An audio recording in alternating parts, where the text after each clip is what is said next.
Selamat pagi pemirsa, bagi Anda yang baru menyaksikan IDX Channel, Anda di program IDX Market Opening. Sambil menanti pembukaan perdagangan kurang lebih 2 menit lagi pemirsa ya, kami tampilkan emiten update pada pagi hari ini atau saham-saham yang melakukan mungkin korporasi ataupun pergerakannya cukup signifikan di perdagangan kemarin.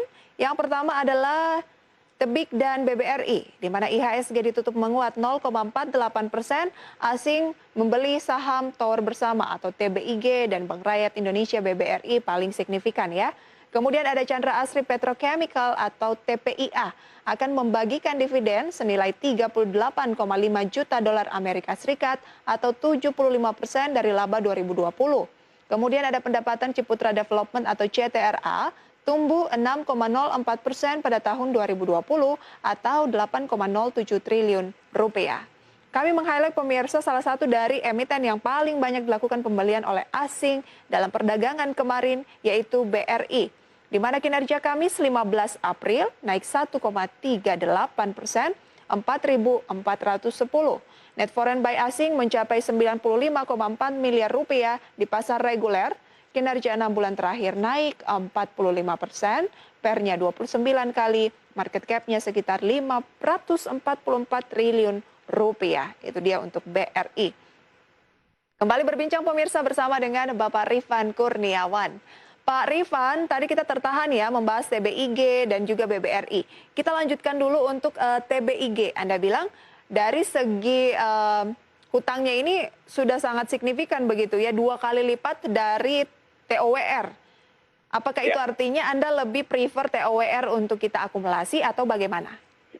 Ya, jadi kalau misalkan kita bandingkan dua ini ya, memang secara size mungkin ya comparable lah ya 11-12 gitu. Tapi kalau saya memang lebih prefer, kalau diminta untuk dibandingkan untuk dua ini, saya masih lebih prefer sebenarnya TWR gitu. Di satu sisi hutangnya meskipun sama-sama tinggi ya, tapi relatif lebih rendah lah dibandingkan dengan si TBIG ini. Dimana kalau misalkan TBIG hutangnya itu udah 4,6 kali, bahkan dengan akuisisi Menara ini jadi di atas 5 kali, ya kalau TWR itu masih di 2,6 sampai 2,7 kali gitu. Jadi masih relatif lebih rendah hutangnya dibandingkan dengan TBIG.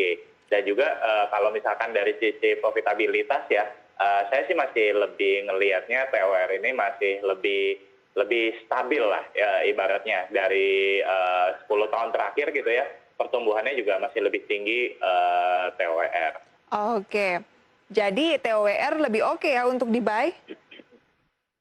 Secara fundamentally ya, tapi kita juga perlu lihat money management-nya ya, karena valuasinya sekarang ini juga belum bisa dikatakan murah, tapi masih lebih oke lah dibandingkan dengan dibandingkan dengan TBIG, betul. Oke. Pagi hari ini TBIG, pembukaan market kan sudah berlangsung ya, naik 0,38% di 2610. Kalau dari segi pergerakan harga sahamnya, support resisten mungkin dari Pak Rifan bagaimana nih untuk melihat pergerakan dari TBIG? Ya, kalau misalkan untuk jangka pendek sih mungkin masih bisa ya ke angka 2.700-an gitu ya. Cuman balik lagi nih, ini kalau saya ngeliatnya gini, saya ngelihatnya TBIG ini mungkin lebih cocok untuk trading ya, karena kan tadi ada sentimen positif dan juga masih diakumulasi oleh investor asing gitu ya. Cuman kalau misalkan untuk teman-teman yang investor jangka panjang gitu ya, mungkin perlu hati-hati gitu, karena seperti tadi disampaikan TBIG ini valuasinya juga cukup mahal sekarang sebenarnya di 46 sampai 47 kali PE gitu, 2 kali lipatnya dibandingkan let's say kalau kita bandingkan dengan kompetitornya itu TWR di 20-an kali gitu. Valuasinya sudah cukup mahal, jangka pendek peluang bisa ke 2.700, supportnya di posisi berapa? Sekarang sih melemah Pak, 0,38%, 2.590 untuk Tebik. Ya, kalau dibilang ini sih saya kurang ini ya, maksudnya dari sisi supportnya gitu. Tapi dari fundamentally yaitu tadi hati-hati dengan hutangnya, ya kemudian juga hati-hati dengan valuasinya yang sudah mahal, tinggi ya. Seperti itu. Oke, kita ke TOWR. Bagaimana rekomendasi untuk TOWR secara pergerakan harga saham hari ini naik nih 0,9%, 1125. Ya, kalau TWR itu tadi ya, secara valuasi sebenarnya masih oke lah. Masih oke ya? Ya, dengan PE 22 kali, Ya ini memang relatif lebih mahal dibandingkan dengan beberapa tahun terakhir, tapi TWR ini sempat dievaluasi di 38 kali PI segala macam gitu ya. Jadi masih ada masih ada ruang lah untuk pertumbuhan, dan dari sisi growth-nya tadi lebih stabil, dari sisi pencetakan operating cash flow segala macam itu juga lebih stabil sih kalau menurut saya. Berapa target untuk TOWR? Kalau target price-nya ya mungkin kalau saya lihatnya bisa dibalik ke 1.200-an lah. Mungkin kalau dalam Jangka pendek ya? Iya. Baik, berarti jangka pendek aja dulu ya untuk emiten-emiten tower ini ya? Iya, iya, betul. Oke, Pak Rifan, kita lihat dulu ya kondisi pembukaan perdagangan pada pagi hari ini. Pemirsa, waktu sudah menunjukkan pukul 9:04. IHSG masih melanjutkan penguatan 0,3% di kisaran 6.097 atau naik sekitar 17 poin. Dan tidak lupa kita mencermati juga ya pergerakan dari nilai tukar rupiah sekarang terhadap dolar di 14.619, agak menguat tipis terhadap dolar Amerika Serikat, tetapi secara umum ini kan melemah begitu. Pak Rifan, bagaimana Anda menanggapi mengenai rupiah yang sekarang sudah di 14.600-an terhadap dolar? Ya, memang melemahnya rupiah ini sebenarnya ada dua sudut pandang ya, ada sisi positif, ada sisi negatifnya. Ya, sisi positifnya ya salah satunya adalah bisa mendorong ekspor lebih tinggi, seperti ya tadi disampaikan, misalkan di bulan Maret itu mencapai rekor tertinggi sejak Agustus 2011 gitu. Itu tidak terlepas dari melemahnya rupiah, karena kan barang-barang kita jadi relatif lebih murah gitu. Jadi ekspor bisa meningkat. Ya, tapi di sisi lain ini juga ada dampak negatifnya gitu, karena ada cukup banyak emiten-emiten kita yang hutangnya itu menggunakan denominasi US dollar, sehingga meningkatnya melemahnya rupiah ini bisa membuat kerugian kurs mata uang asing dan menekan profitabilitas gitu dalam jangka pendek. Baik, berarti ada dua sisi gitu ya. Ekspor bisa mengalami peningkatan, tetapi yang punya hutang dalam exposure dolar ini juga bisa dirugikan gitu ya. Betul, betul. Tapi kaitannya dengan topik lain kita pada pagi hari ini tadi, neraca perdagangan yang surplus dengan kondisi rupiah saat ini cukup ada korelasi yang akan kuat tidak di periode mendatang? Ya, jadi kalau saya melihatnya memang gini, salah satu indikator makro yang kita perhatikan memang adalah neraca perdagangan, dan kita cukup happy gitu dengan kinerja sampai dengan Maret 2021 ini gitu kan, karena ini bisa dikatakan jauh lebih baik gitulah dibandingkan dengan beberapa tahun terakhir, ya kan. Dan yang saya happy juga bukan cuman ekspor yang naik, tapi impor juga naik. Nah, ini kan secara keseluruhan menunjukkan bahwa recovery ekonomi itu sudah atau sedang terjadi. Ya, ini beda dengan let's say misalkan di tahun 2020 lalu ya, di mana kita juga sama-sama surplus gitu ya.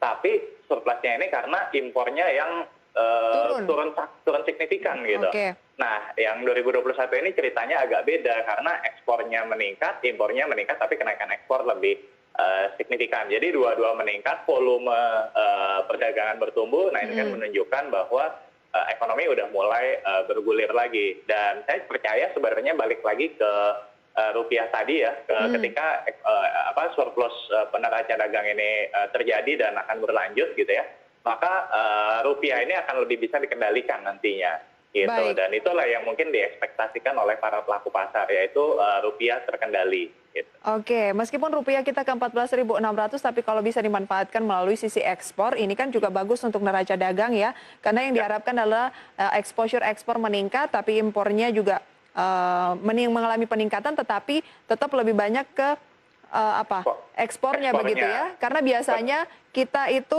surplus neraca dagang, tetapi karena impornya yang menyusut. Nah, ini yang sebenarnya tidak diinginkan. Dengan demikian bisa dikatakan bahwa neraca dagang surplus di periode Maret kemarin ini tanda-tanda pemulihan ekonomi akan berjalan. Tetapi balik lagi tadi Pak Rifan ya, Anda katakan kuartal 1 2021 proyeksi dari pertumbuhan ekonomi masih akan sedikit negatif ya? Ya, masih akan sedikit negatif. Jadi baru akan tercerminnya kalau saya melihatnya itu di kuartal 2 nanti. Saya sih sebenarnya ekspektasinya kalau bisa udah positif, tapi kalau lihat dari konsensus pasar gitu ya mungkin masih negatif, tapi udah lebih kecil lah. Oke. Angkanya berapa Pak? Boleh diulang? Minus 0, berapa kira-kira? range-nya mungkin di antara minus 0,1 sampai minus 0,7% di antara Oke, itu. itu adalah range pertumbuhan ekonomi kita kuartal 1 menurut Pak Rifan masih akan minus tetapi sudah tidak terlalu dalam dibandingkan dengan 2020.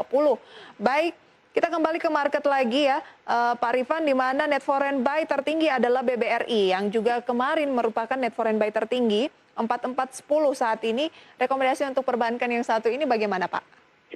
Oke, jadi kalau untuk perbankan yang satu ini memang kalau setiap ditanya saya selalu bilang ini salah satu perbankan yang oke untuk investasi jangka panjang ya. Baik. Meskipun ini sebenarnya dari waktu sempat masih di 3.000-an, bahkan waktu itu kan sempat tahun lalu sempat di bawah 3.000, jadi itu kesempatan yang baik sebenarnya. Tapi sekarang meskipun di 4.000-an, saya tetap sarankan tetap bisa dijadikan sarana untuk investasi jangka panjang karena ini salah satu bank yang ya one of the best lah kalau di Indonesia. Apalagi kalau misalkan kita lihat kinerjanya ya, meskipun 2020 agak turun ya, karena kan ya kita tahu laba menyusut karena kenaikan CKPM gitu ya. Tapi secara overall BBRI ini masih menjadi salah satu bank yang terbaik lah di Indonesia. Itu terlihat dari misalkan kayak NPL ya, NPL-nya itu bahkan di masa pandemik bisa lebih baik secara net NPL-nya itu di 0,8% misalkan, lebih rendah dibandingkan dengan tahun 2020 yang sebesar 1,04%. Ya, kemudian dari sisi capital adequacy ratio itu juga masih jauh banget di atas 14%. Terakhir kan di angka 20,6% seperti itu. Dan dari sisi NIM-nya, net interest margin juga masih cukup oke di 6%, dan indikator-indikator lainnya lah saya lihat masih terjaga kinerjanya. Oke, indikator-indikatornya masih sangat mendukung ya. Mayoritas untuk BBRI diakumulasi jangka menengah panjang. Kalau jangka pendek, Pak Rifan, direkomendasikan juga tidak BBRI ini? Nah, kalau untuk jangka pendek ya sebenarnya karena tadi diakumulasi gitu ya, mungkin masih bisa. Cuman yang perlu dicermati gitu ya, BBRI ini kan salah satu yang memiliki bobot terbesar lah terhadap IHSG kan. Betul. Nah, jadi kalau misalkan IHSG-nya ini nanti ada sentimen negatif segala macam ya, BBRI ini mungkin akan bisa koreksi terlebih dahulu gitu. Tapi saran saya kalaupun terjadi koreksi ya nggak masalah gitu, karena tadi balik lagi di jangka menengah ya saya ngelihat masih akan uptrend. Tahun 2021 ini secara overall juga perbankan jadi salah satu sektor yang saya rekomendasikan ya. Betul. Oke, berbicara mengenai rekomendasi, biasanya kan Pak Rifan lebih ke sektoral dulu ya. Tadi sudah dibocorkan salah satunya adalah perbankan dan emiten-emitennya apa saja. Pak cuma perbankan, kita akan tampilkan grafisnya untuk segmen berikutnya Pak Rifan dan pemirsa. Kita jeda terlebih dahulu, kami segera kembali.